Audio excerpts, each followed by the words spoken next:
Maharaj ki jai. Jai Nitya Leela Vishnu Vishnu Paramahansa Kula Churamani Sava Shastra Siddhanta Srila Bhakti Rakak Sridhar Dev Goswami Maharaj ki jai. Jai Bhagavan Srila Bhakti Siddhanta Saraswati Thakur ki jai. Rupanuga Bhargya ki jai. Namacharya Srila Haridas Thakur ki jai. Jai Sri Chaitanya Saraswata Acharya Vrinda ki jai. Samadvaita Vaishnava Mandali ki jai. Kol Kartel ki jai. Sri Harinama Sankirtan ki jai. Nitai Gaura Premanande Hari Hari. So welcome everyone.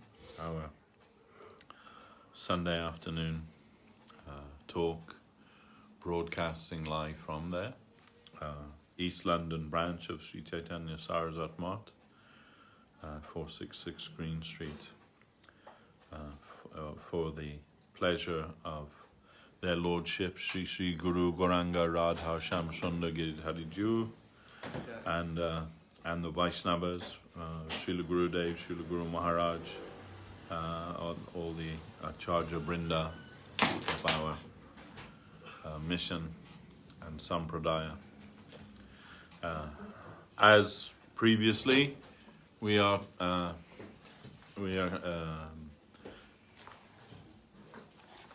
continuing the discussion, reading and discussion of the books of Srila Sridhar Maharaj, beginning with The Search for Sri Krishna, Reality, the Beautiful, which we are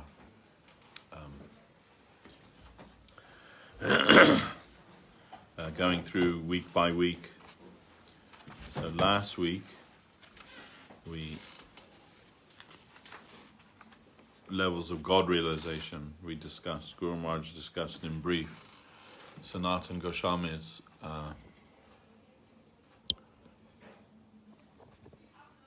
Brihad Bhagavatamritam, and the different levels of God realization, going up to Shuddha Bhakti with Prahlad Maharaj, and eventually coming to the service of the Braja Gopis in Vrindavan, showing that to be the highest type of worship and service of the Lord. So this week the chapter is called The Krishna Conception. And sometimes people are a little bit confused about that. They say, "What is it? Just a conception? You know, like is it just a theory or something like that? You know, but actually, it means this is Guru Maharaj's language. He's thinking in this way that the conception of Godhead." Different types of conceptions of God exist in the world. The Christian conception, the Islamic conception, the Judaic conception, and so on. And then from India, then there is the Narayan conception, the Ramchandra conception, and so on. And then Darka Krishna, Muthuresh Krishna, and finally Braja Krishna. So different types of conceptions of Godhead. But what is the ultimate conception that is being given in the scripture, and this Guru Maharaj is discussing in this chapter, given by the saints and by the scripture. So Guru Maharaj says, surrender is not a lip transaction. Surrender means not only to surrender one's possessions, but to realize that the possessions themselves are false. This is a very important point right from the beginning. We are thinking that we are surrendering our possessions, or like utilizing that for the service of Krishna. But the first idea that we need to embrace is that those possessions themselves are false. They never belonged to us in the beginning. They are the property of the Lord. So, not something that we should be able to exploit for our own advantage, and at the same time, not something that we should reject or renounce as being material, but rather something that should be utilized for the service of the Lord, dedicated in the service of the Lord. But we should give up the false idea of possession. We are thinking that we are the owner of that. I bought it last week with my own money. I bought it. Then it's mine, and if I decide to give it, that's mine. But no, this is all false. When in the time of Srila Bhaktisiddhanta Saraswati Thakur, Saraswati Thakur wanted to open a temple or build a temple in Calcutta. Before the temple was built in Bug Bazaar in Calcutta, they stayed in a rented house in Altadunga Road. Not very far from that location, but there the deities were there, and Saraswati Thakur and his devotees were there. Then he made this proposal to his disciples. You can go house to house in Calcutta and ask every Hindu family to give 1 or 2 rupees for this project. And, mainly, in the majority, the people in Calcutta are Hindu people. And Calcutta's massive. Even in the 1930s, I guess it's grown since then, but even in the 1930s, comparable in size with London, maybe bigger than London, I don't know, but it's a huge city. So you can imagine, and he wanted 1 lakh of rupees to build the temple. In 1930, that was a lot of money. I mean, it's not very much today, but then it was a huge amount of money. But even 1 rupee was a valuable thing in those days. But his thinking is, if every Hindu family in Calcutta gives 1 rupee or 2 rupees, very easily we can raise 1 lakh of rupees and we can build the temple. So that was the project, and all the devotees were on board with that. They were making some, arrangements to go for that. But at that time, there was one devotee. His name was Jagadbandhu, and he was very rich. He was a disciple of Saraswati Thakur, but he was very rich. And when he heard that Saraswati Thakur wanted to raise 1 lakh of rupees, he came forward. He gave 3 lakhs rupees. And then he was, you can imagine the devotees like carrying him on their shoulders. He's like the champion. He's the man of the day, And then they said to Saraswati Thakur, so you wanted, Guru Maharaj, you wanted 1 lakh, and now you got 3 lakhs. You must be so pleased. And he said, oh, you do not understand what is my thinking at all. My thinking is that the people of Calcutta, they will all give something for the building of this temple, and they will all get some sukriti, some spiritual merit for contributing to that. Now 1 man has given everything and stolen all of that sukriti for himself. So I'm not unhappy about that, but that was my thinking was everyone can share in the sukriti of building this temple. But anyway, that Jagadbandhu Prabhu, now he's like, everyone is treating him like he's royalty, all the devotees, he's like, Saraswati Thakur gave him the title Bhakti Ranjan, like our Madhusudan Maharaj. Guru Maharaj gave him the title Bhakti Ranjan. Bhakti Ranjan means whose devotion is very pleasing to the Lord, very pleasing to the devotees. So he became Jagadbandhu Bhakti Ranjan. But now he's feeling very embarrassed because they're giving so much honor to him. And so he wrote an article which was published in the Gaudiya magazine, and basically said, what did I do? What did I do to deserve all of this? Acclaim and everything. Then all I did was came to the understanding that it wasn't my money anyway.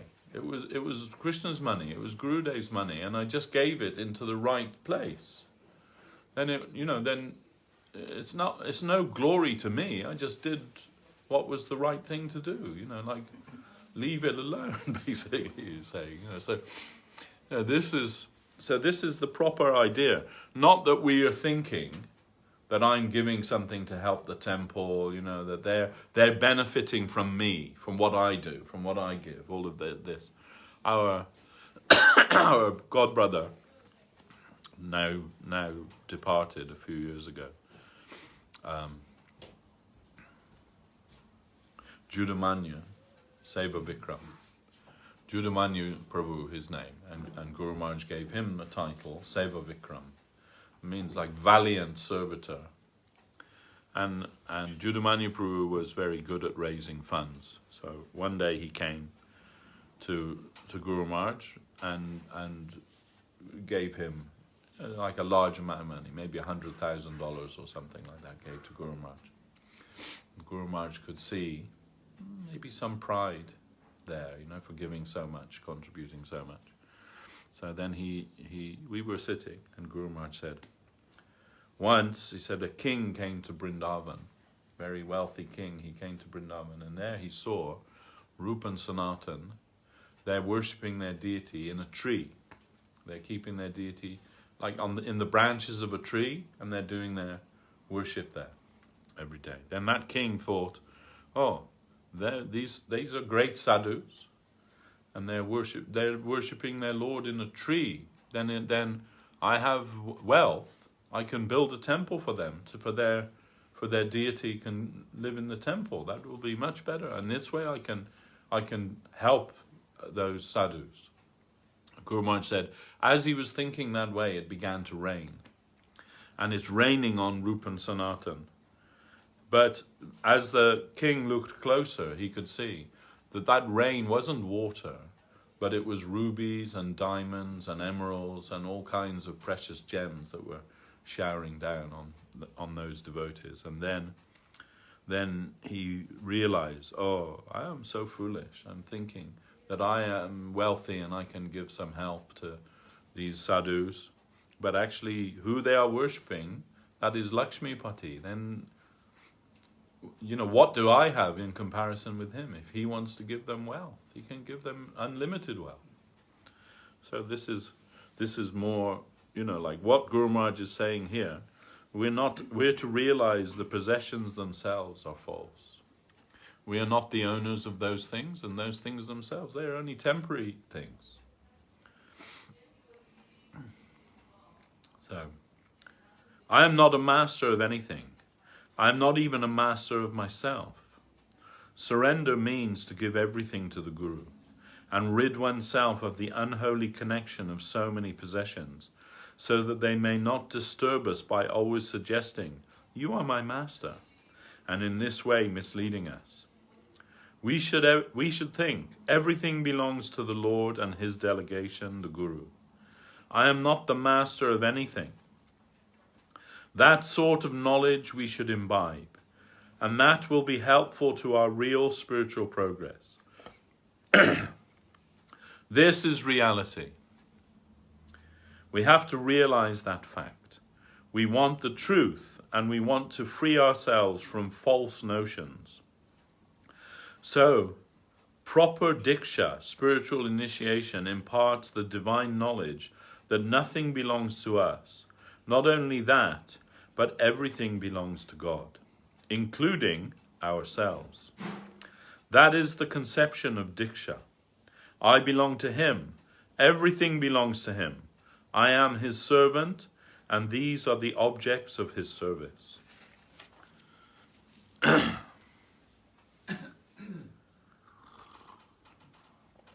This is reality, and we are suffering under non-reality in an imaginary world. We are living in a fool's paradise. We should do away with the fool's paradise and try to enter into real paradise. When we have a peep into the characteristic of the absolute environment of reality, and even a little regard for the truth, we can no longer relish the paraphernalia of this world as we did previously. Because we've had a real taste of the higher truth, we will have no charm for this material world. We will no longer feel encouragement to meet with the duties that are relating to this world of enjoyment, we will become indifferent. We know that the connection with the present enjoying mood brings a painful reaction. We can realize that, but we can't leave it behind. We cannot cut off the connection completely in the stage of sadhana or spiritual practice. Still, we have no other alternative. Our affinity for the positive truth should be increased more and more, and gradually our affinity for our paraphernalia and obligations will all disappear. Although repeatedly we may not be successful, still we will be unable to give up the idea. We will attempt again and again to make progress towards the truth, and when we are unsuccessful, our heart will ache to think that we are repeatedly being defeated by the enemies who are all around us.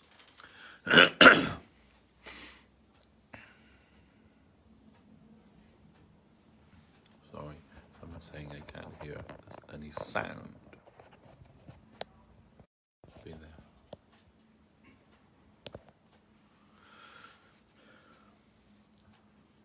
But the fire of Krishna consciousness is there, and that fire is not to be quenched. It is a spark of eternal truth. So the fire will continue, and the day will come when the enemies that are surrounding us will have to retire once and for all. One day we will find that Krishna has gradually captured our whole heart, and the others have retired forever. They are no longer present to trouble us in our mental circle. We will find that those unwanted things were like mushrooms. They came out from our mental soil, and now they've all gone and died. They've all gone away, and Krishna alone is in the heart.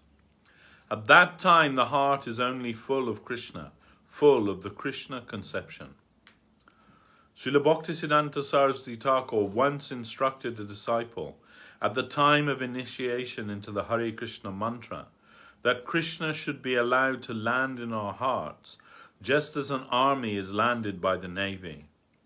An army is carried by a ship, and when they have landed, the fight begins, and they capture the country, just as Julius Caesar said, Veni vidi vici, I came, I saw, I conquered.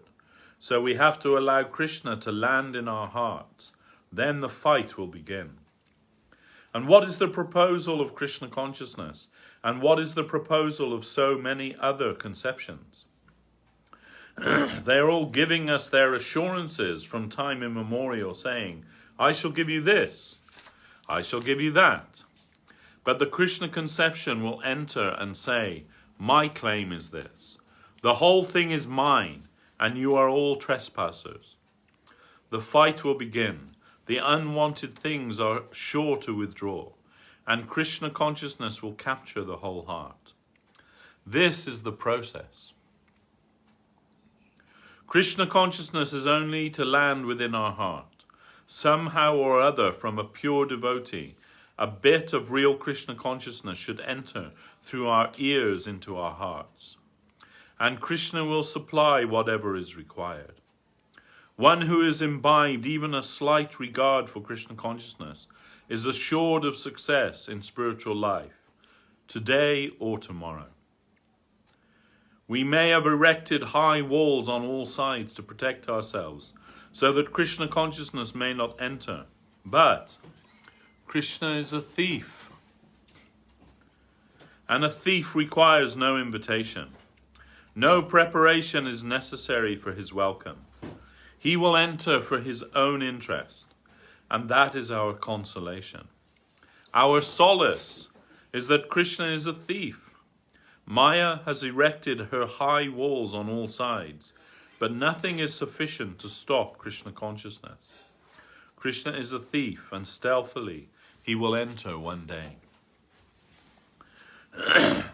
A devotee may become hopeless, thinking, the enemy is within my own house. My own kinsmen are my enemies. I'm hopeless.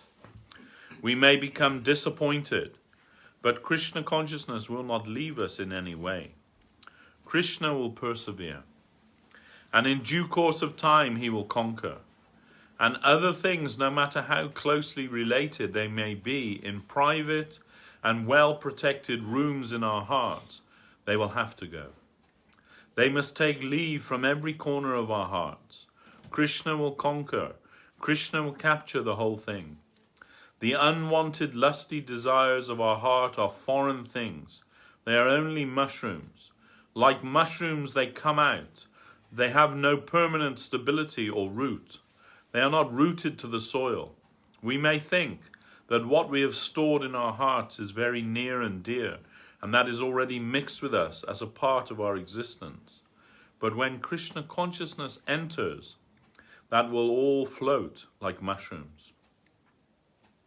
After all, they're mushrooms. They have no footing, no connection with the soil. They're only floating. All material interests are only floating on the surface. They are not deeply rooted within and without the whole of our existence. Only Krishna consciousness is present everywhere, within all parts of our existence. So the mushrooms will have to vanish one day. This is confirmed in Srimad Bhagavatam. Pravishta karna randrena swanam bhava saroruham dunoti shamalam Krishna shalilasya jata sharat. When Krishna enters the heart through the ear, he captures the lotus of the heart and then gradually makes all the dirt in the heart disappear.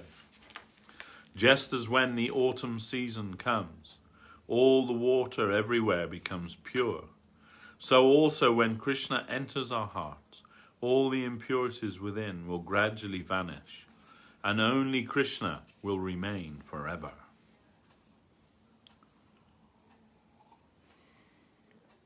Bring it on.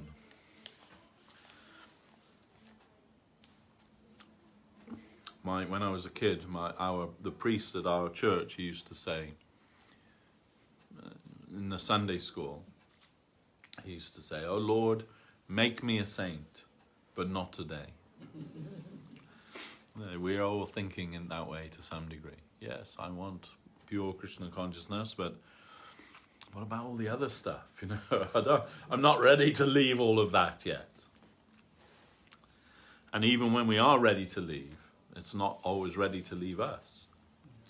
As we heard from Srila Gurudev, that story about the two sadhus, they're walking in the wintertime, they're walking along the banks of the river, and and they're very cold, and one sees floating down the river a blanket. He thinks, oh. So he says to his friend, "Brother, look, if I swim out and get that blanket, we can dry it off, and then we can be warm. Tonight we can be warm." Okay, so he dives in the river and he swims across. And when he gets to where the blanket is, he grabs the blanket. But it isn't a blanket, it's a bear. And the bear grabs him. Then from the bank, his friend is seeing some like struggle or something, and thinks, oh, he's having trouble getting that blanket. Then he says, "Prabhu, leave it, come back. Just leave it, don't worry about it, come back." And the devotee, the sadhu, in being, now hugged by the bear, he says, "I'm trying to leave it, but it won't leave me. I'm trying to leave that blanket, but the blanket won't leave me." This is our position. We want to leave the mundane world, but the mundane world won't let us go so easily. It has its hooks into us. We are like flies in the spider's web. The more the fly struggles to get out, the more it becomes entangled in the web. And the material world is like that. The web of karma, of action and reaction, binds us to this material world. So whether you do punya or whether you do pap, good or bad, both bind you to the world. So which way will you get out from that? And when you want to leave, the world will not just say, "Yes, off you go with my blessing." The world, or Maya, will say, No, I have so many things that you can enjoy. And you can be my master. Finally, she says, you can be my master. Don't leave me. I can give you everything you desire. Please don't leave. How strong are we? And Krishna says, Daiviyesha gunamayi mama maya dharatyaya. In Gita, that this Maya is my divine energy. No one can cross that. Except and unless they surrender to me, and then I can tell her, withdraw from them. Some people think, if we worship Maya, then she will give everything to us, and she will also let us free. But it is not so. And most people, they worship Maya or Durga for material things. They want material things. And this way is how she binds us to the world. We think we are getting some grace, and it's some kind of grace, but it is not giving us emancipation from the world. And we find in the time of Mahaprabhu, Murari Gupta, I think it's Murari Gupta's brother, he worshipped Durga Devi. But not in a materialistic way. He worshipped her thinking that she can free me from this material world. And finally, his worship was very pure. And finally, she appeared before him. My boy, what blessing can I give you? And he said, please, mother, free me from the world. And she said, that I cannot do. That is not within my gift. And that is actually my service is to keep you here in the material world. But I can advise you, if you want freedom from this world, then you can go to Krishna and he can give you freedom from this world. He is my master and he can free you from this world. And finally he came to his brother and said, what you were telling me all along was true, now confirmed by the goddess herself. She confirmed it. I wasted so much time. Anyway. Yes. We're told Krishna is inconceivable. So my question is, do we actually understand what we're doing? Well, that would be something that everyone would have to answer individually, isn't it? We can't speak for everyone. Of course, Krishna is inconceivable. But the path of Sharanagati, as shown to us by the saints of our ancient time and modern time, they have already walked the path. So then they already know that through their devotion, who is unconquerable, unknowable, unknown, he is conquered by them. That is the fact. Who is unknown to anyone? Krishna says that in the Gita, right? Out of all the people in the world, hardly anyone is interested in what is the truth. And of those who are interested in the truth, thousands maybe, hardly one actually knows the truth. And of those who know the truth, almost none know me. So we shouldn't be surprised by that. But, and it's true, he is inconceivable, he's unknowable. You can't capture him within your intellect, or you can't understand who he is just by reading a book. But those who are actually devoted to him, in reality, connected with him in reality, they know him in full. It's possible, not by intellect, but by love. By love, everything is known. And Guru Maharaj said, this is our proposal. Is it a mad person's proposal? We say that by knowing this one thing, you know everything. And by having this one thing, you have everything. And that is Krishna. If you know Krishna, you know everything. If you have Krishna, you have everything. So, it's a fact, Darkesh Prabhu, we may not really know what we're doing. But he knows.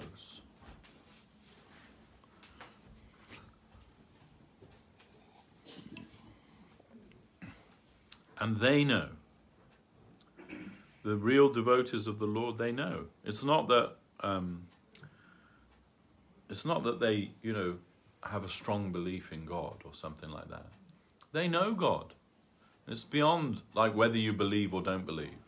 They know. And that also, you cannot know unless you yourself also know. Up until then, it's kind of theoretical. Is it real? Isn't it real? But we get some idea along the way, isn't it? We see some signposts along the way that these are the indications you're going in the right direction. Once somebody asked Saraswati Thakur, one rich man, he came to meet with him at Bagh Bazaar, Gaudiya Math, and he said, "I want to speak with you in private. Is it okay?" Saraswati Thakur said, "Yes, okay." So they made some arrangement up on the roof, maybe in his room, I don't know, but in the upstairs. And Guru Maharaj said, I wanted to hear what he will say. He said, but also part of me is thinking, maybe he will try to do some harm to Prabhupada or something, Then he said, so I sequestered myself in the shadow in the corner of the room. You could not actually hidden, but not easily seen. So anyway, he's sitting there, and 2 chairs were arranged. And Saraswati Thakur, he sat in one chair, and this gentleman sat in the other chair. And then Saraswati Thakur said, "What is your question?" And he leaned over and whispered, "Have you seen God?" That was his question. Have you seen God?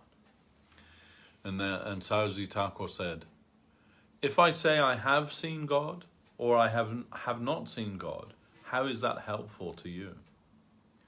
The real question is, how can I see God? It's not enough to just believe somebody else has seen or not seen. You yourself have to see. And there's a process for that. And that process is bhakti. And it's a well chalked out process, which has been followed by the Mahajans since time immemorial. Then, yes, we may not know what we're doing, but the Mahajans, they know what they're doing. And they've given us that. The description has been given. They have taken the boat from this material world to the spiritual world. And on reaching the other side, they've left the boat here for us to also come on board. Like magically, mystically, the boat is not gone. The boat is still there waiting for us. So they've already crossed safely. We can also cross if we board that same boat, if we follow in the footsteps of the Mahajans. Really, it's a bit more than about us and about what we believe or about any of those things. It's about association. Who and what, I say what as well. Who and what do we associate with? Because it's not just about who you rub shoulders with, but it's about what ideas you allow to enter into your consciousness. What type of consciousness from outside you allow to enter inside of your consciousness. That's association. So, and we don't have much power to do anything in this material world, but that much we have. We can ourselves decide what we will associate with. And birds of a feather flock together. So what you're substantially interested in, you'll seek out like-minded association. Who are interested in understanding God and the science of Krishna consciousness, naturally they'll be drawn to associate with others of the same. Sorry, you just said birds with the feather flocks together. Yeah. So how Swami Maharaj left everything and came to Western world, or a devotee, Yeah, that was, Guru Maharaj said, by making himself empty of anything except the order of his Guru Maharaj. Yeah. So, yeah, he left I mean, he was a sannyasi. He's living in Radha Damodar Mandir in Vrindavan. He could have just spent the rest of his life there, practicing his bhajan. No one would have said anything wrong with that. They would have said, Jai, wonderful, fantastic. But in his heart, he couldn't do that. He had to feel that he was at least attempting the service that his spiritual master gave to him, and to try to do that. And giving up that association, you can say, he came to the West. And in those days, it was like he might as well have been going to Mars. I mean, it wasn't like today, like I'm going to Boston, let's Google it, like what will I see in Boston? It wasn't like that, He was going to another world. He didn't know anything. Maybe he saw some photographs in a magazine, or I don't know, but and coming to not just a foreign land, a foreign world. Yeah, he just wanted to spread. Totally different culture, totally different mentality, everything. Yeah. And even he says, in his prayers that he wrote on the way, I don't know if my words will be suitable for them to understand, but you can make them understand. So, you can make me your puppet, make me dance as you like. He said like that. But he believed also that those birds of a feather were waiting there just to be like woken up. Those seekers after God consciousness, they're there everywhere. He had that faith. I'm not trying to take some foreign, some Indian religion to America. I'm trying to awaken love of God in the hearts of other living beings, and it's as much their birthright as anyone else's birthright. So then, if you find yourself alone in the world, some foreign land or something where there are no devotees, there's no temple, there's no sangha, then what to do? Make devotees, make your own sangha. They're waiting there, they're there. Those devotees there, they're just waiting to be awoken, if you like. You'll find some. What did he do? He just sat in a park and chanted Hare Krishna. People came, didn't they? And came to help him. Because everybody's searching for God. Yeah, ultimately, this is what Guru Maharaj says right at the beginning of this book. Everyone is searching after rasa. Rasa means enjoyment, but Krishna is Rasaraj, Akila Rasamrita Murti. He's the very embodiment of rasa. So everything that we're searching for is in him, and we're just searching in all the wrong places. Our search is common to everybody. No one will say. Well, some people may say. Just recently, somebody said to one of our devotees, "I want pain as well as pleasure." But this is just in the mind, right? It's not real. Nobody wants pain, actually. Everyone is searching for fulfillment of some kind. So even when he's saying, "I want pain," he's thinking that pain may give me some pleasure in a perverse kind of way. But nobody wants suffering, actually. Everybody wants rasa. So it's for only some people, some devotee, for a feather with a bird with a feather with flock together. No, when we talk about that, we're talking about us. We're sadhakas. We're Not all devotees. aspiring devotees. Then we have to search out the association of devotees, and especially the association of devotees who are superior to us. That's the best type of association. Then we can also progress in that way. But at least devotees of our own level, you can say, similar level. And if we're able to help, newer devotees, to bring them up as much as possible. But sometimes that association can bring you down rather than bring you up. If they're more interested in material things, they become your friend. Oh, come to my barbecue on Saturday, or we're going to let's go to the cinema. We're going to celebrate my birthday. Then let's go there. if you're not very strong, that can be harmful to your spiritual life. Like hippies were here at that time. But Srila Prabhupada, he carried Vrindavan in his heart. Whatever he wears is Vrindavan. Even when he went to the West, he's still in Vrindavan because whatever he wears, he carried Vrindavan in his heart. Yeah, well, So he was not dissociated in the first place. no, of course, that's the nature of the real devotee. Yeah. When Guru Maharaj, he wrote to Guru Maharaj when he was sick in America, and he said, I may die. Should I stay here or should I come back to Vrindavan? And Guru Maharaj said to him, America is your service place given to you by your Guru Maharaj. Then wherever you are is Vrindavan. You can just stay there. That is as good as Vrindavan. He wrote to Govinda Maharaj, I take Sridhar Maharaj's order on my head. So yeah, it's a fact. But we are not Prabhupada. We are not that kind of devotee. I think the word we're looking for is avadhuta.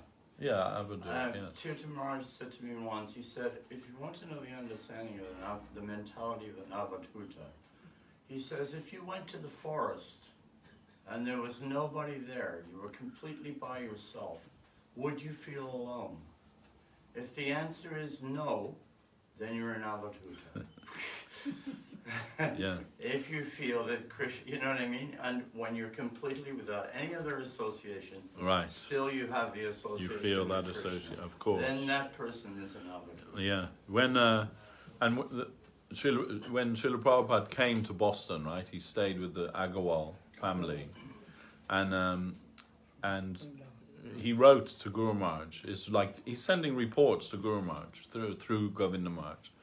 And in his letter he said, I'm keeping my food they've given me a shelf in the fridge. I'm keeping my food in one shelf, and above me there's meat, and below my shelf there's meat. And when that Sally Agarwal, she said, we said, oh, we're sorry, we're fallen people, and Prabhupada, his reply was, think nothing of it. He wasn't disturbed by that. Or whether he was or not disturbed by it, when you're a guest in somebody else's house, you don't try to change how they live their life, isn't it? That would not be the proper thing to do. But when he wrote that, Govinda Maharaj said, when I read that, I thought, no Brahmin will be able to tolerate that. I can only conclude he must be a Paramahansa Vaishnava. Paramahansa Vaishnava, he can live anywhere. He can find the essential thing in any place. That's the definition of Paramahansa, right? The Paramahansa, like the swan, can take water and milk and drink the milk and leave the water behind. That's the description given of the Paramahansa. So the Paramahansa Vaishnava, he can take the essential nature of something and leave behind the mundane thing. That is not affecting him. So yeah, so when we talk about these kind of Vaishnavas, we don't include ourselves in that category in any way, shape or form. We are all wanting and we are all vulnerable. When he's not thinking, oh, maybe their food is very nice, maybe I should try that out. He's not thinking that. Not even for a moment. But, I have a friend from Madras, or Chennai as it's called now, And his family, they're Sri Vaishnavas. And he was a Gaudiya Vaishnava, but originally the family, they're Sri Vaishnava. And in their house, they worship Narayan, like Ramanuja style, There's Lakshmi Devi and Bhudevi on either side, and Narayan. And he said, well, growing up, I'm thinking, he's like just another member of our family living he has his own room, everything. We don't eat until he's been fed, all these things, right? So he's a super kind of brainy guy, and he went he went to America to finish his education. He's got like a degree in computer science, you know, a lot of South Indian. Amazingly, a lot of South Indian people are like geniuses with computers. If you look at like any software program, like Photoshop, right? Everyone knows Photoshop. If you look at Photoshop, who the authors are, it's like Venkateshwara, you know, all these names of South Indian people. And these big tech companies from Silicon Valley, they go to India to get these people because they know they're the best. But anyway, so he's like that. He's got that kind of brain. But he said, I'm very naive also, you know. He said, I never like put the things together, you know, like in my mind. He said, so when I came to America for my education, he said, I ate a hamburger. And he said, I didn't even think what it was. I just thought, this is American food, and what we eat at home, that's it, like Indian food. I never even connected it initially with what was actually inside it, you know. So I don't know why I'm even saying that. We're talking about that. I don't know what connects with, but no, it means that if you're not like in tune, then you may think, oh, I shall try that out, you know. Maybe I'll try that out. Maybe I'll give it like if all these people are doing it, it can't be so bad. Can it? You know, if everyone's doing it, it must be good. But we need to like think a little higher than that. You know, I mean, it seems crazy, right? That somebody would come and not even think about that. But maybe that's an extreme. That's just his kind of nature is a bit kind of scatterbrained, you know. But similar thing, right? That many people told me. One of my friends, when he came from India to live in UK, he said, I never thought there's so many things that have got meat in them. I never thought about it. Even soap, even a bar of soap has got a dead dog in it, you know. He said, like, why? Why would you even do that? You know, like, and you buy a candy bar or something, it's got meat in it, you know, like, why? That's why we have to check the ingredients. Yeah, but you know, like, it just wasn't even on his radar, you know, to think about those things. So, you know, so we can think that. Some herbal medicine as well, herbal or Ayurvedic, like you know, body's bones, kind of, you know, what is it called? Ashes, mixed with other ingredients. Yeah. Anyhow, I mean, there are many different things, but we should, for us, we need to think about those things. And maybe the Paramahansa Vaishnava doesn't even come in their mind. They just, like Prabhupada, he's not going to be eating anything except what's been offered to Lord Krishna, isn't it? So that's his. He doesn't even have to consider those things really. So then, you know, there's some things that for us we need to be mindful of that. Like Srila Guru Maharaj, right? He had a very nice pair of leather shoes. Srila Sridhar Maharaj, very nice pair of leather shoes. But like I've never worn leather for like the last 30 years. I've not worn anything with leather. But a great Vaishnava, if his every step is for Krishna, then what? No harm, huh? Then the cow that made those shoes will be benefited by his every step.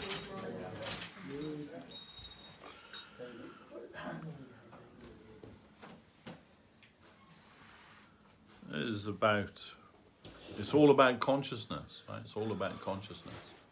You can utilize everything in Krishna's service, but Guru Maharaj would say, you have to cut your coat according to your cloth. So if you've got, you know, like a lot of cloth, you can have a very fine coat. But if you can only afford a little cloth, your coat is probably going to be a bit shorter and a bit smaller. So that basically, from our level, we have to be very careful to avoid bad association. Yes. Otherwise, we may have the impact, influence of bad association. Yes. Even yesterday was Ramachandra Kaviraj disappearance day, and life history of Ramachandra Kaviraj. He was the son of a Mahabhagavat. His father was Mahabhagavat, devotee, associate of Gauranga Mahaprabhu. But then when the father died, Ramachandra Kaviraj, he went to live with his uncle, and the uncle was a Shakta. And while living and associating with the uncle, he became a Shakta. He abandoned Krishna, Puja, etc. But afterwards, he got the association of Srinivas and the blessing of Srinivas Acharya. And then he came back to Krishna consciousness. That's demonstrated. Even the son of a Mahabhagavat, if we associate, get a bad association, we can be victimized. We have to be very careful. Yes, of course. And have to associate with the sadhus, Vaishnavas. Yes. Yes, Prabhu. Plus Ajamil. Huh? Ajamil. Yeah. That was even worse.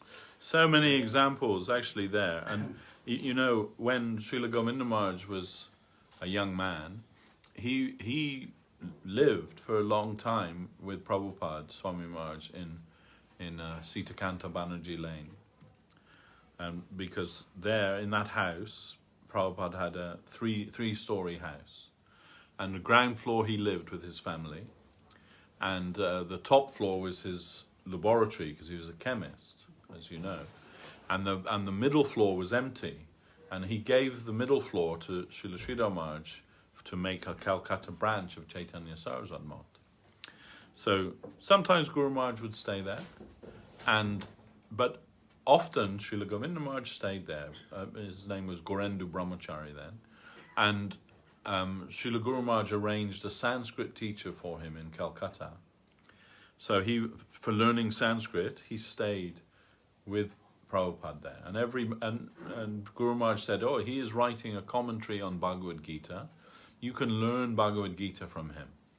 So every morning he used to hear Bhagavad Gita from Prabhupada. They would discuss Bhagavad Gita like this. And then often he would say, Gorendu, come and have breakfast with me. You know, so they would have breakfast together. And he said, oh, you know, Prabhupada would have kachori and all these things for breakfast, like very hearty breakfast. And he said, I'm just a simple village boy. I like muri. So he would just eat muri, you know, like puff rice with some water and some sugar and maybe one rasagulla. And Gurudev's happy with that. Even when he was here, he used to eat muri all the time, right? So, but Prabhupada used to laugh at him and say, what are you eating now? It's nothing. It's just cheating the stomach. It's just like, there's nothing in there except air, you know, puffed rice. Right? Then he would tell his wife, make some luchi, some aloo dum, some, you know, like this, you know, different things. And anyway, the point was, so that he's living with Prabhupada, like his family member. And so he knows Prabhupada's sons. And he had three sons, right? Mathura and Vrindavan, and what was the other one's name? Was it Krishna Chandra? I don't know. But anyway, 3 sons. But Mathura, he was the same age as Govinda Maharaj. And so they were friends, like, you know, around the same age. But he said, you know, that Mathura spent most of his adult life in and out of mental asylums. And Guru Maharaj, Srila Govinda Maharaj used to joke sometimes, used to say, you know, Swami Maharaj, Prabhupada, gave Krishna consciousness to the whole world, but he couldn't give it to his own sons. So, you know, then what can we say? Even living with that kind of devotee, you may not get it, just by like being a member of the family or something like that, you know. So there's no guarantee. There's no, and you know, that's part of Prabhupada's preaching, was that, wasn't it? You know, the son of a Brahmin doesn't necessarily a Brahmin. You know, like you can say, Mozart's children may not have been like Mozart. You know, that genius, musical genius. Just because someone's born in his family doesn't mean they're going to be a musical genius also. Might be, but doesn't guarantee it. So, yeah, so association, we have to be conscious about our association and our choice of association. How we will progress in spiritual life by association. Sridhar Maharaj said 99.9% of your advancement in spiritual life will be down to your association. So, that's the all-important thing. And as I said before, not just who you associate with, but also what you associate with, what you allow into your consciousness. And physical association may not be anything. Like Guru Maharaj once, he said, he was asking us, what's the difference between all of you and this ant on my, crawling on his dhoti? Devotees are giving different things. And he said, physically, the ant is much closer to me than you all are. But the ant only wants to bite and take my blood, whereas you all want to serve and have connection with Krishna. So it's, it's not about physical proximity necessarily. It's what you do, how we allow that association to affect us. Is that okay, Darkesh?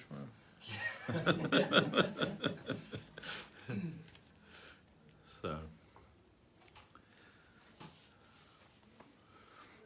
And could you give some advice about sadhana?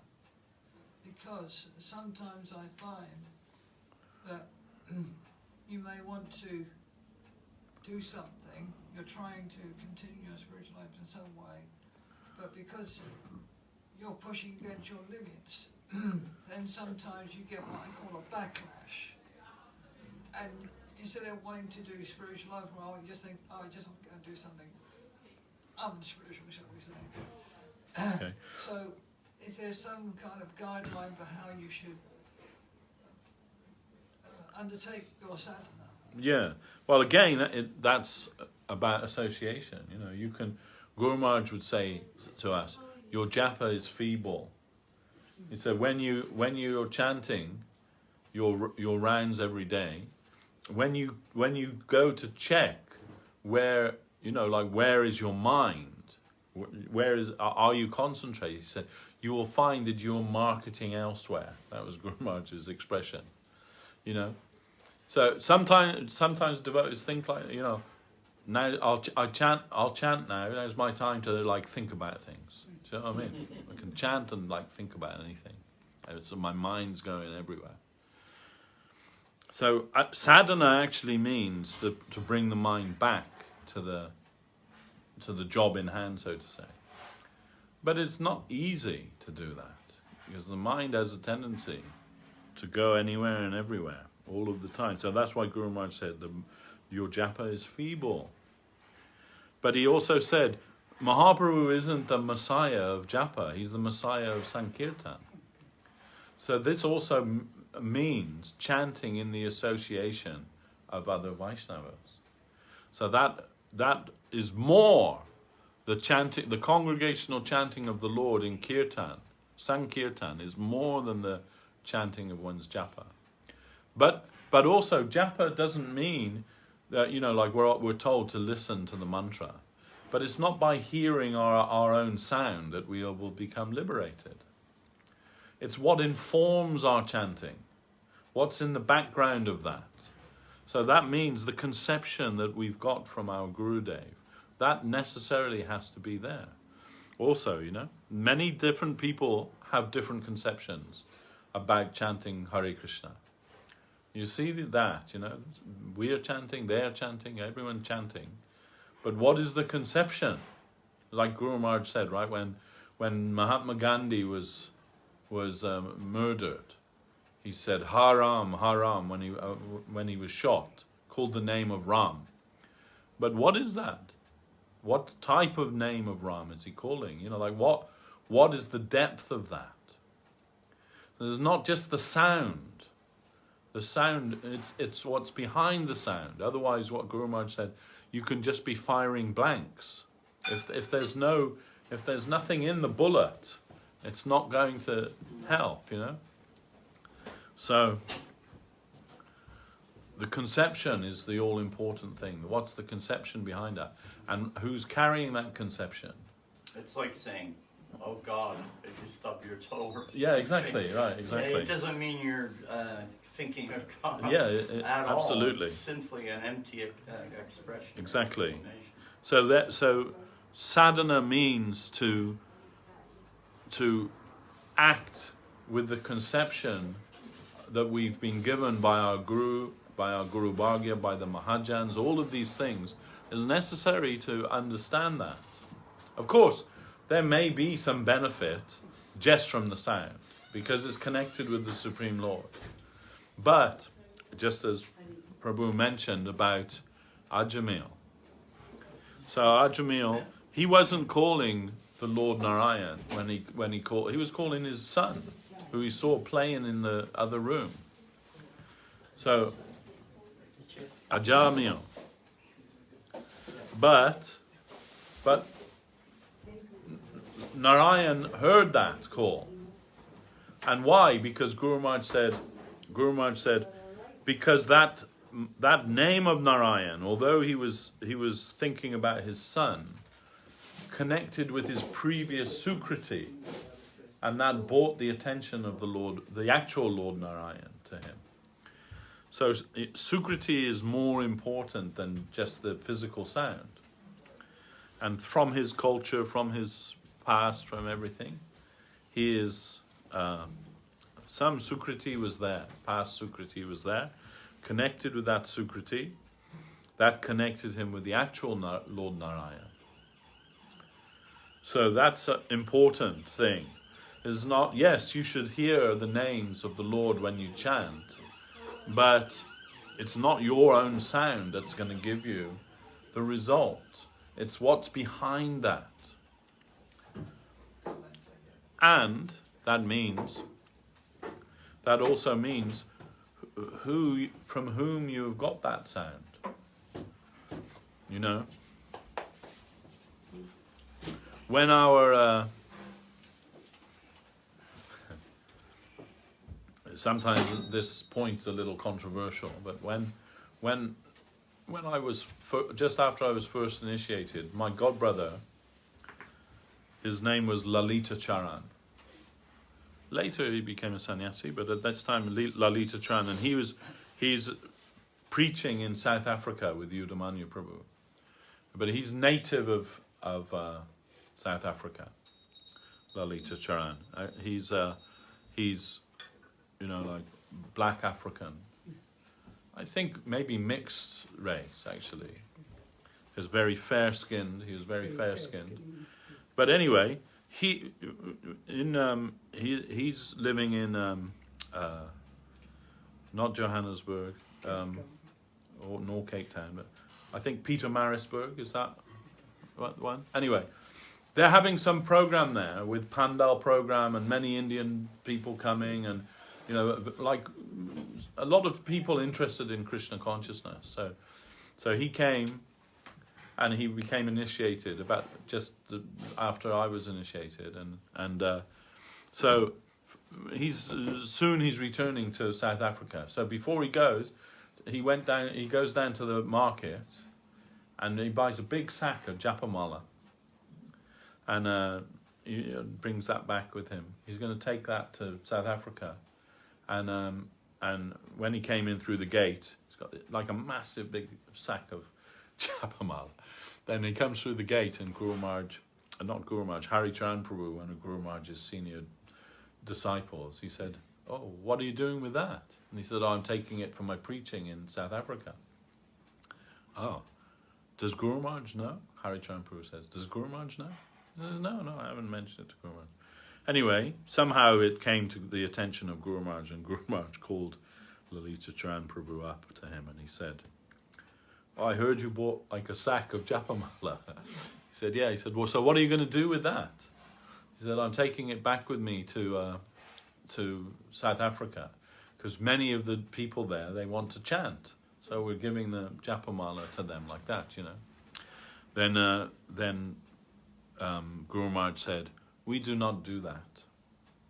He said, "First of all, They are eating anything and everything and then touching Tulsi. We cannot tolerate. They are doing anything and everything and touching Tulsi. We cannot tolerate. Then he said, and he said, the Japamala is given by the Guru at the time of initiation.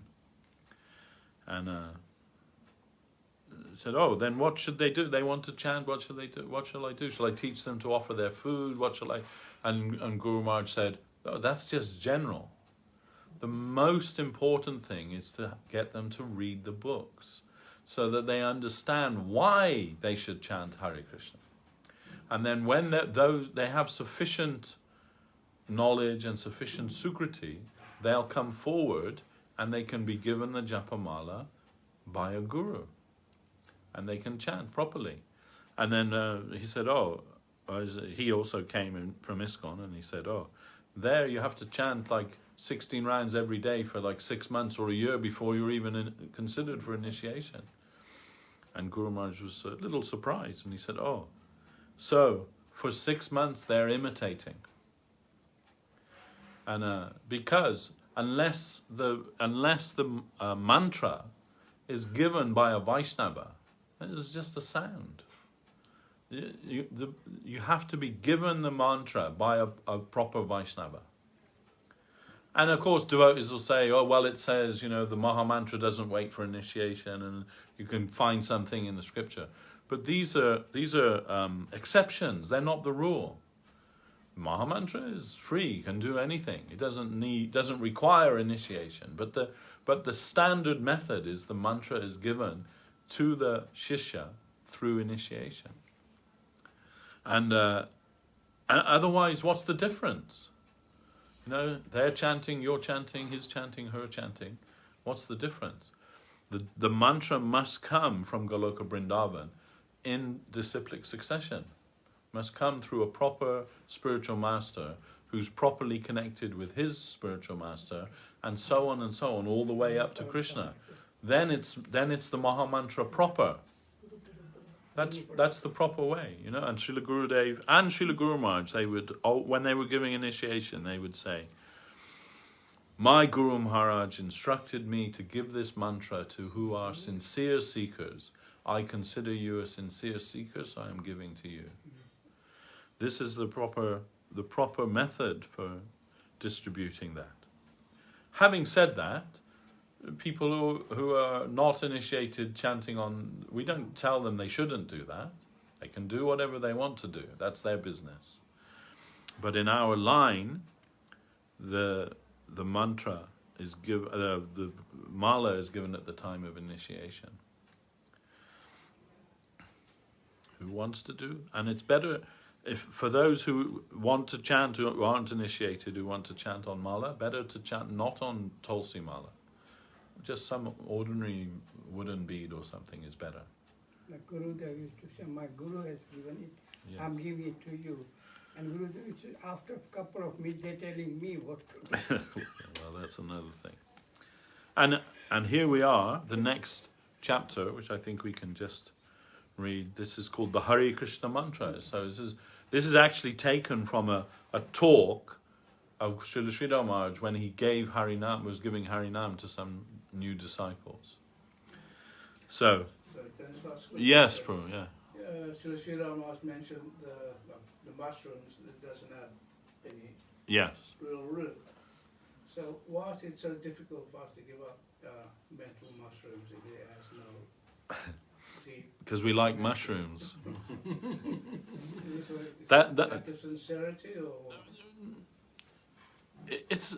We've been doing this from time immemorial, isn't it? We've It been seems so easily washed away. No, How come we no, don't do it? they're not easily washed away by us. They're easily washed away by Krishna. So it means we have to allow Krishna to enter into our heart in a proper way, in a substantial way, not half-hearted way.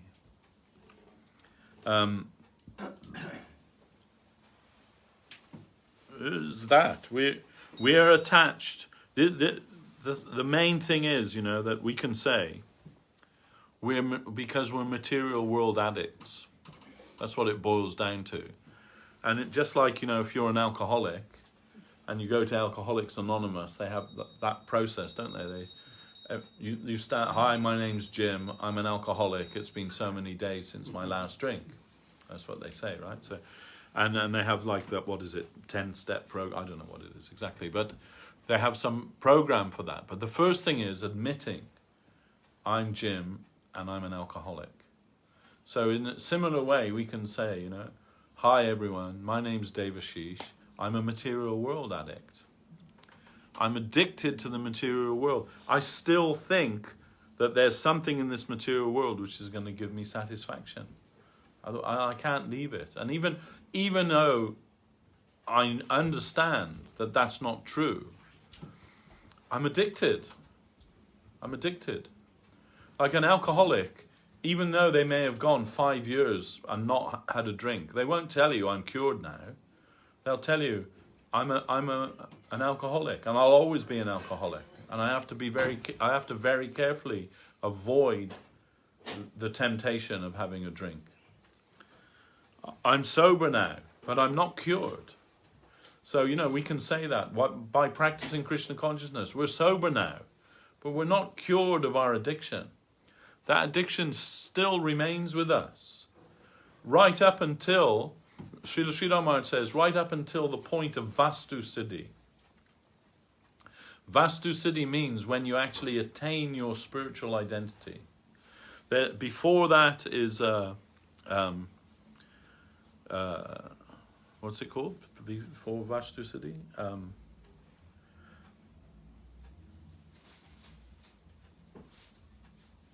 I forget. But anyway, I forget the Sanskrit term, but it means when you know your spiritual identity, but you're still in this body.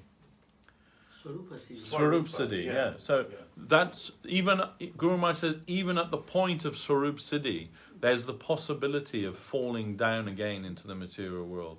You're only safe once you reach the stage of Vastu Siddhi. It's highly unlikely that you would, from the point of Swarup Siddhi, that you would fall back. But it is possible. So all of these things, the possibility is always there. That's how powerful Maya is. That's how powerful our addiction to the material world is. We may be sober, but we're not cured.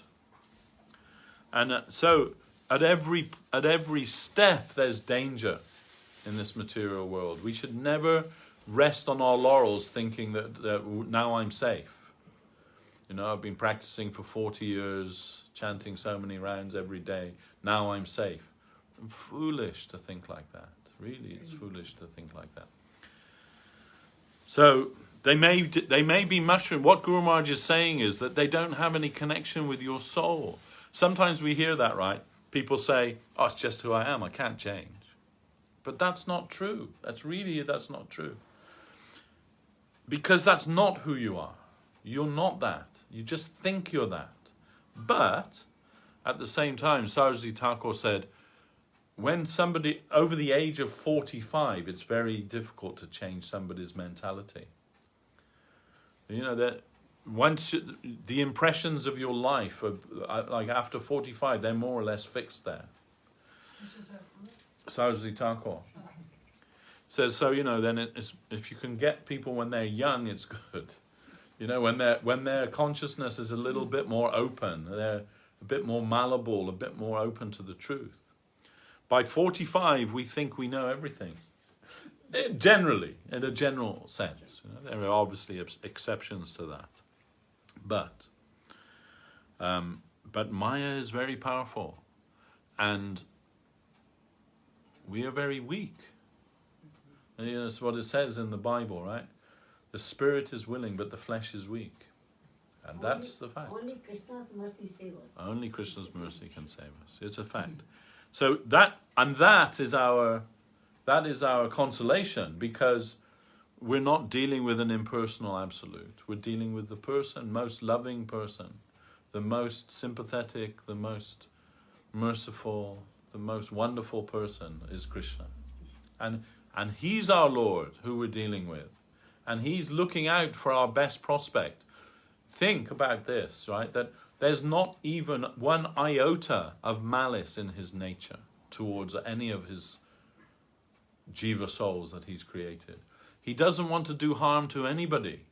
Only their best fortune is in his thinking, in his being. Then he can never do wrong. He can, but he will never do wrong to anyone. Only good. He is the all good, and if we are connected with him, then everything is good. However addicted we may be to this material world, however fallen we may be, however whatever we may be. We are too much attached. Yeah, it's attachment to the material world. We can see how we're attached, but he can take that. So that's why Guru Maharaj says in that last chapter, you must allow him to be landed in your heart, just like an army is landed by the navy. You must allow him to do that. When he comes to take possession of your heart, nothing else can remain. So, our problem is that we're resisting that. We're resistant to that. We think we know better. This is the final offense to the holy name. The 10th offense, right? Is in the Padma Purana. It's given some different translation, but generally the 10th offense is after hearing everything, not to have love for Krishna. I asked Srila Govinda Maharaj, well, that's all of us, isn't it? We have heard so many things, but we don't have love for Krishna. Really, we don't. We're not pretending. When I was young, I had some friends who were Christian, young Christian friends, and they used to say, we just love Jesus, we just love God, it's not so simple as that, We like the idea of that, we like the idea of Jesus, but that's the reality. We don't love God. We still love ourselves more than that, don't we? And we love our pleasures, and we love our comforts and our convenience and all of these other things. That's what we really love. That's why Uddhava was surprised to see Vrindavan. Yeah. Gopis and family of Krishna. Yes. So we don't love Krishna. We want to love Krishna. We like the idea of that. We want to love Krishna. But there's something that stops us from doing that. And what is that something? Our ego. That's the fact, the ego. Guru Maharaj said, Srila Govinda Maharaj said, the only thing that separates us from Krishna is the ego. And the ego is like a mountain range, like the Himalayas. It's huge. We're all blocked from seeing Krishna by our ego, our false ego, our misidentification with matter. So, sorry, yeah. but on the same one. I think the essential point of it all, if you don't mind me saying, is that to make success in spiritual life, you have to have a connection of the higher realized soul. Otherwise, it's all. That's like prerequisite. Yeah. That's a prerequisite. You have to have connection with Krishna, and how Krishna connects with the fallen souls of this world is through the medium of Guru. That's the function of Guru. That's what Guru means. Who connects us with the Absolute. So that's like par for the course, if you like. And it's fundamental, but it's not the all. It is all in one sense, but it's a prerequisite. But then it's all about, now what will you do? Like Srila Govinda Maharaj said, not just surrender and lie down, but surrender and serve. This is the important thing. The initiation, to initiate something means to begin something. I gave this example into the devotees at Hatton Cross yesterday. That initiation is like your acceptance letter from the university. I was accepted to study at Oxford University. Here's my letter that proves that. It's not like an ordinary thing, right? You may be accepted into any university, but to be accepted into Oxford or Cambridge or Yale or Harvard, that's not everyone gets that. Only exceptional people, right? So I've got my letter. I was accepted to Oxford University. I'm so proud of that I put it in a frame and put it on the wall in my house. When people come in, it's the first thing they say. Right? By the way, that I wasn't accepted at Oxford. I'm just hypothetical. But so then someone will say, "Oh, you went to Oxford University. What did you study?" "No, I didn't go. I didn't go. I was accepted. I got the acceptance letter. That was enough. And I'm very proud of that." "Oh, okay. Well, what do you do?" "Now I work in Sainsbury's." Or, whatever it is, right? Okay. Not there's anything wrong with working in Sainsbury's. But he had the opportunity to go to Oxford, maybe get a first-class degree in Oxford, could be running the country now. I don't know, But he didn't go because he thought that was enough. So similarly, at the time of initiation, you get your name, you get your japamala, you got everything, but I didn't practice.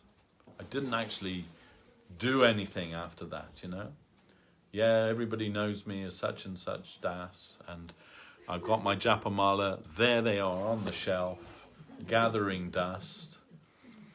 I've not touched them. Maybe for a while after initiation, but not for a long time. Then what's the value of it?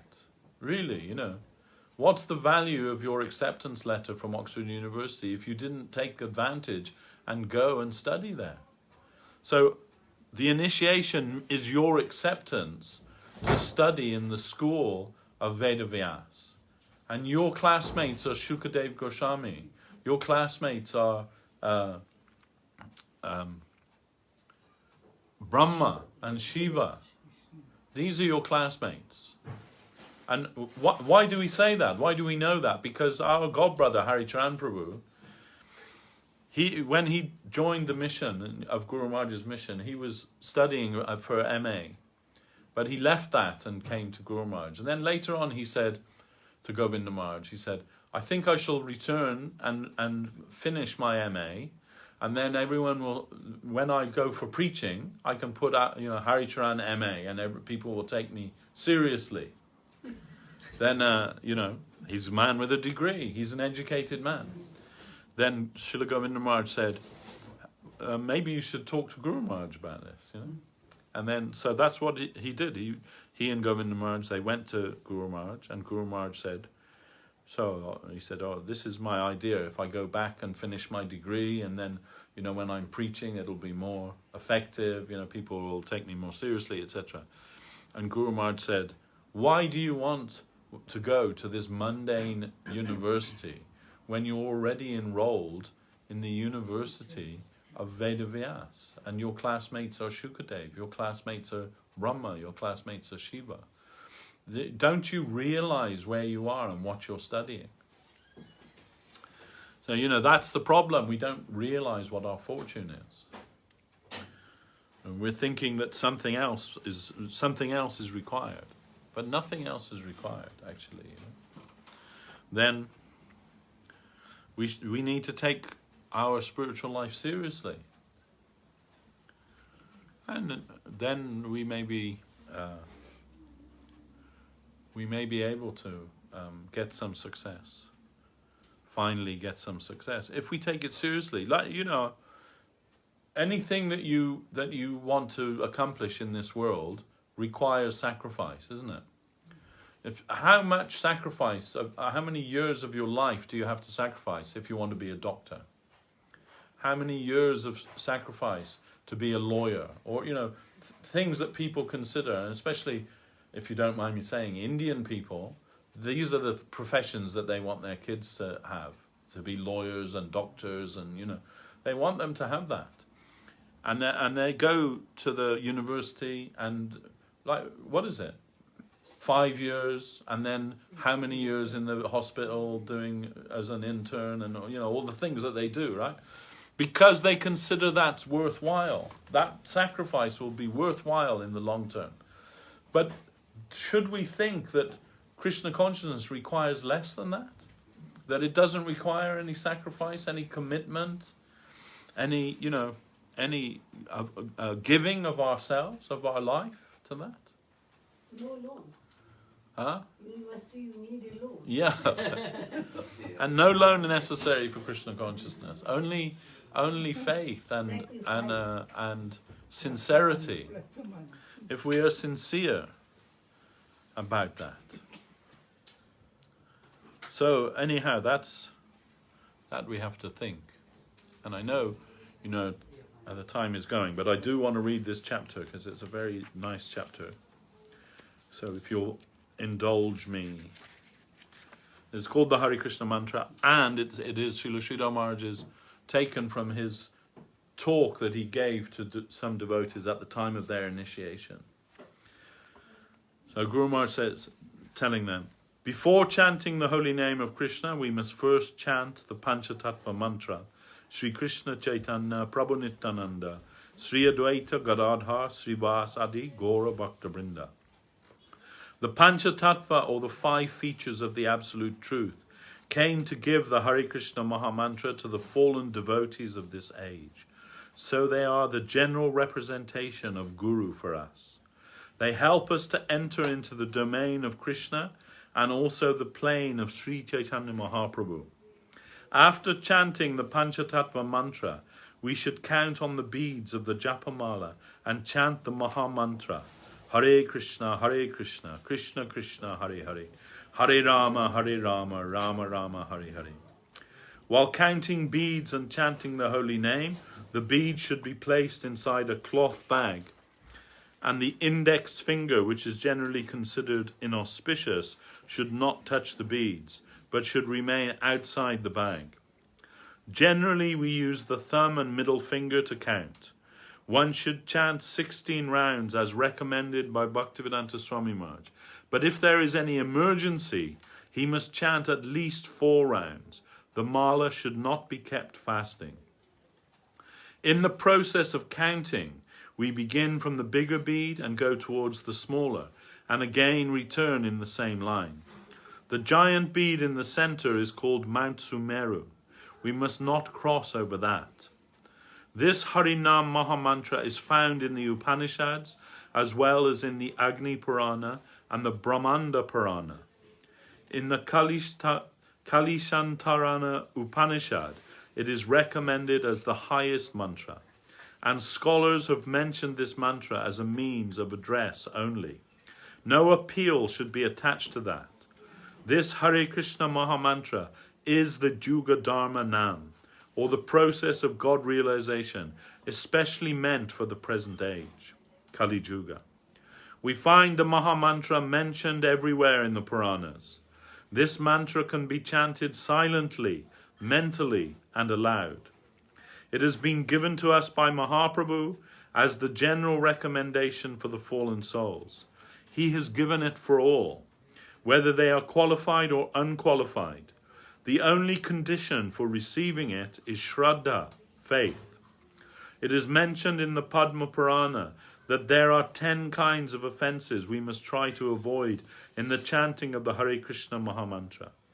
There are also 4 kinds of namabhas, or apathetic chanting, which will not give us entrance into the domain of mercy. Mere liberation will be effected, but by that kind of invocation. These 2 improper kinds of chanting stem from our tendencies for exploitation and renunciation. We must chant the name with the spirit of service and avoid the 10 offences. The first offence is to abuse the devotees who are the agents of spreading the greatness and nobility of the Supreme Lord Krishna. If we abuse and dishonor his agents, then the name is dissatisfied. Only the devotees of Krishna are real saints, because they are after eternal life. Those persons who worship devatas or demigods for temporary gain are not considered saints. They may be neglected, for they are not devotees. Saint means Vaishnava, or devotee. All others, such as worshippers of the demigods, are not considered as saints. We avoid them. A saint is one who has no ambition in his life, but to have a connection of loving service with the Supreme Lord. Only those who are agents of eternal truth, absolute good, are to be considered saintly. We should not abuse such saintly persons. The second offense concerns how we should treat the demigods, including Shiva, Shakti, the sun god, and others. They are not to be considered equal to or greater than Vishnu or Krishna. They are under him, and they are all inferior to him. They are given engagement by the Supreme Lord Krishna, and they have to discharge their duties according to his order. They are never equal or superior to Krishna. The third offense is to consider the Guru a human being.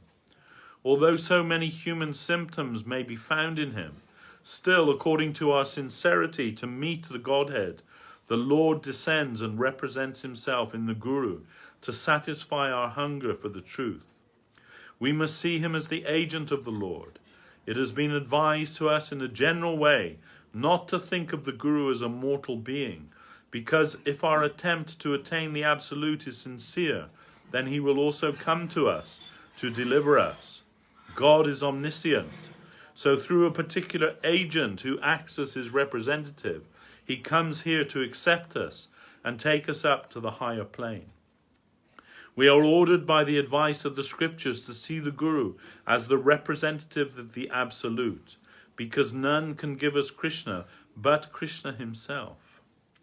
God's presence should be perceived in our Gurudev.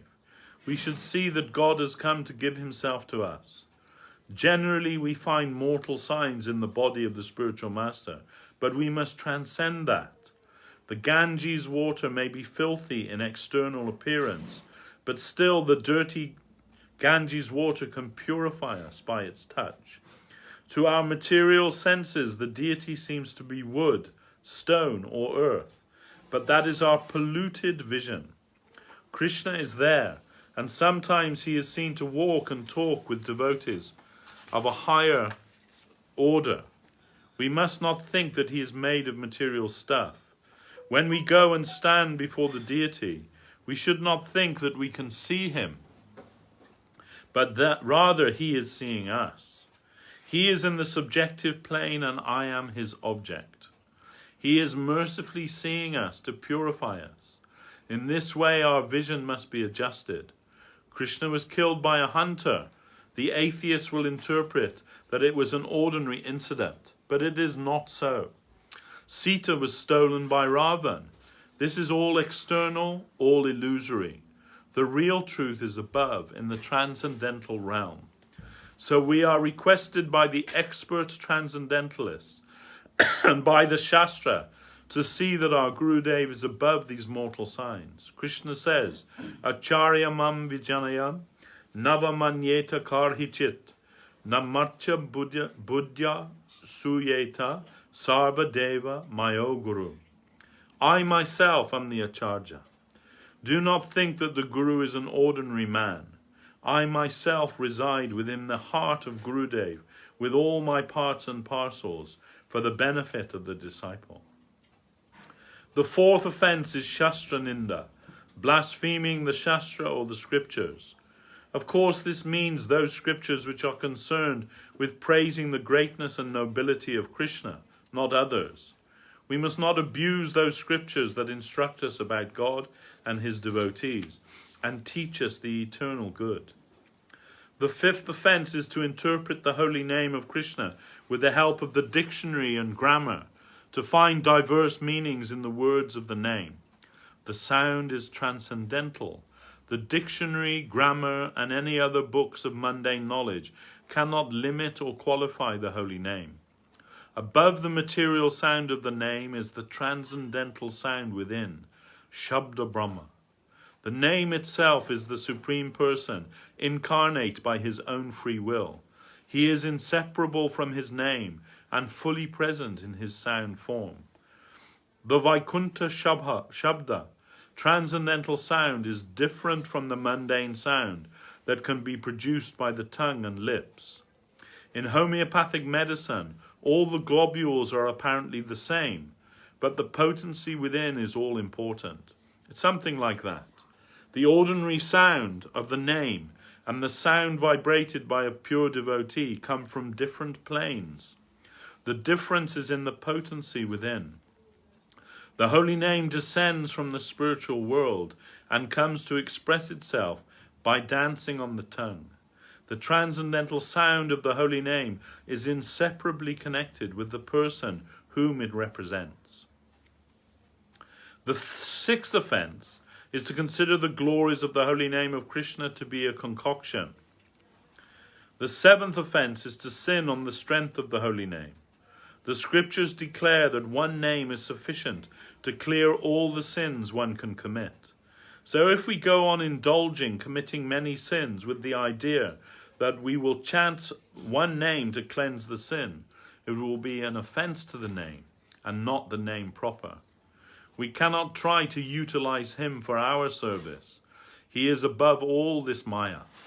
The real name will not appear there. We must not think I can do anything and everything and the name will purify me. It is written in the scriptures that if you go on with this spirit, it will be suicidal. The eighth offense is to think that chanting the holy name is another pious activity like penance, pilgrimage, giving in charity, service to the country, and so on. If we think lightly of the holy name in this way, then we commit an offense, because the holy name is absolute, and these other processes have only a partial relative position. Other processes are partial. They award some success in this mundane world, but the name can give the Lord himself. So no other process of purification can hold the same position as chanting the holy name of Krishna. It is supreme, and none can come close to it. The ninth offense is to give the name to those who do not deserve it, who have no faith in chanting the name. If you press them to chant the holy name, a bad reaction will come to you. Also, without getting any inspiration, we should not make disciples and give Harinam initiation. We will commit offense against the name if we make a business or trade with name giving. If we give the name to anyone and everyone out of greed for becoming a guru, then it will be an offense. Without sanction from above, if one runs to become a guru to get name and fame with some mundane purpose, then that is a great offense. The 10th offense is to be too much addicted to a particular thing or to have too much affinity towards the body and bodily wealth. When a boat is anchored, rowing will simply move the boat around the anchor. The anchor must be taken up, and then the boat can move forward. So we must not anchor ourselves down with a particular thing. We must be open. The name will create some transformation within the mental system, and we must be open and unprejudiced enough to go where the name will send us.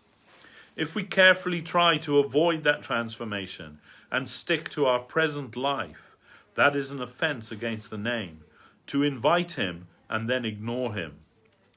We must not accept the name as a foreign thing. He is our friend. We should be quite at home with him. We are going to attain a very soothing and friendly connection by the realization of the holy name of Krishna, which is all good, all beautiful, and all charming. By chanting the holy name, we will attain our most desirable end of life and go back to God, back to home, and not to any foreign country. We must take the name in a friendly, affectionate way. The name is the only object of our love. He is our friend and not an anti-party. So the name will take us home, not to any foreign land. That is our sweet home, and he is our sweet guardian. With this spirit we shall go on chanting the holy name of Krishna. These are the 10 offences to be avoided in chanting the Hare Krishna Mahamantra. Hare Krishna, Krishna Krishna, Hare Hare. Hare Rama, Rama Rama, Hare Hare. In chanting the holy name, there are also 4 kinds of namabhas. Namabhas means a faint connection with the holy name. Namabhas is neither offense nor service mood, but between the two. Its basis is renunciation, but we must also cast away this indifference and become in earnest for serving the name, who is our friend and master. Namabhas may be classified into 4 categories. The first is Sanketyam, chanting indirectly to indicate something else, as in the case of Ajamil. Ajamil was a Brahmin's son, but somehow he connected with a low-class woman and entered into a degraded life as a dacoit, drinking and doing many other nasty things. After many years, the time came for his death. As he lay in a coma, suddenly he saw 3 messengers with a horrible appearance come and put a rope around his neck and begin to drag him away. He was horrified. Just before this, he'd seen his son Narayan playing nearby, so he sought the help of the child and called, "Narayan!" But in the course of calling his name, Ajamil thought within himself, "What can this boy Narayan do? How will he deal with these 3 furious figures? He's nothing." So by the connection of the holy name of Narayan, Lord Narayan came to his mind. When in his apprehension his call for Lord Narayan was sincere, 4 agents from Vaikuntha descended. They were sober and mild, and addressed the Jamadutas, the messengers of death, saying, "Who are you and why have you come?" "We have come because it is the last day of Ajamil. He was a great sinner, and we have been sent by our king, Jamaraj, the Lord of Death, to drag him away for punishment." "Oh, don't you know what is dharma or duty?" They replied, "Yes, we know." "Then why are you here?" "He committed immense sin." "Didn't you hear him take the name of Narayan?" "Yes, we heard." "What of that? His whole life he has committed so many sinful acts, and only one name of Narayan will do away with that. It is not possible." "Oh, you have not been properly directed by your master. Now that Ajamil has taken the name of Narayan, his jurisdiction has at once changed. He is no longer under the jurisdiction of your master. Has he not given such instruction to you?" "No, we don't know any of these things." "Then go back and ask him." Ajamil was released, frightened by the posture and grandeur of the messengers of Vishnu. The Jamadutas fled. Ajamil thought, "What is the instruction to be learned here?" This is Namabhas. It is a faint connection with the holy name. It is neither out of faith nor by the order of his guru that he chanted the name of Narayan. It was not that he purposely went to take the name, but by accident it flashed in his mind. Still, as a result of his previous pious activity, Namabhas gave him salvation. Ajamil at once awoke. He remembered all his past sinful activities and began to repent. He began his journey towards Haridwar without speaking a single word to family or friend. There he chanted the name of Narayan for a long time, and at the proper time those 4 Vishnudutas descended with a divine chariot and took him to the conscious spiritual domain of Vaikuntha. Parihasya is another kind of Namabhas. Parihasya means jokingly. Sometimes in sport we may say, "Oh, you're chanting the name of Krishna." If one is cutting jokes, ridiculing the Hare Krishna devotees in the street, and they say, "Hare Krishna," that may be Namabhas if it is connected with his previous sukriti. Mukti or liberation may be effected by that kind of chanting, but not the opportunity for divine service. Another form of Namabhas is Stobha, to use the name with some other intention. Sometimes these words, Narayan or Krishna, may be used for some technical meaning or for a code word. Jiva Goswami has taken advantage of this in his book of Sanskrit grammar, the Harinamamrita Vyakranam. When one is playing the mridanga drum, using the names Goranita, Goranita, to represent different drum beats, it may be Namabhas. And Hela is another kind of Namabhas, neglectfully chanting the name. When we're rising from bed in the morning, sometimes we negligently say, Hare Krishna. In this way we may cast off our indolence. Even there it may be Namabhas. It may liberate us from our present position, but may not give us entrance into Vaikuntha. That is possible only through devotional service. One Mohammedan who was being killed by the tusk of a boar shouted, "Haram!" meaning this is abominable.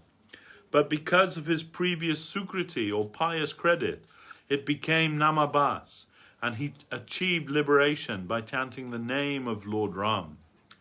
Namabas may come, and mukti, liberation, may be effected, but we cannot get the opportunity of service there. Only if our mind is surcharged with a serving attitude will it elevate us to the subtle and higher plane, otherwise not. If the tendencies for renunciation and exploitation are mixed with our chanting, it won't yield the desired result. The chanting must be done with a service attitude. Sevan mukhe jivadho. What is our aim? We want the service of the Lord. Die to live. We want a life of purity, which is full of self-giving. We want a generous life. We want to live the life of those who want not to extract, but to give. We want a civilized life in the domain of higher civilization, where everyone is a giving unit, an emanating unit, and not an absorbing unit. There everyone is especially God-centered and harmonious. They are all of the nature of divinity. Excuse me. And divinity means dedication towards the center of all harmony, the absolute good. So with that spirit, we are to chant the holy name, and every action should be done with devotion for Krishna. We should not try to take the positive line of serving Vishnu and Vaishnava. We should try to take the positive line of serving Vishnu and Vaishnava, Krishna and his devotees. And with this sort of attitude, we should chant the holy name of Krishna. There you are. So, nothing more to say than that. This is very important for us. So, today we'll stop that today. Stop our talk. Thanks everybody for coming. Thank you everyone for joining with us online, and all those who may watch later on. Very happy to be with you all. Today we finish here. Jayam Vishnupad Jagat Guru Srila Bhakti Sundar Govinda Dev Goswami Maharaj Ki Jai. Jayam Vishnupad Kuluchuramani Sava Shastra Siddhantavet Srila Bhakti Rakak Sridhar Dev Goswami Maharaj Ki Jai. Bhagavan Srila Bhakti Siddhanta Saraswati Thakur Ki Jai. Rupanuga Guru Bhagya Ki Jai. Jai Sri Chaitanya Saraswata Acharya Brinda Ki Jai. Samadaita Vaishnava Mandali Ki Jai. Kol Kartel Ki Jai. Sri Harinama Sankirtan Ki Jai. Anitai Gaura Premanandi.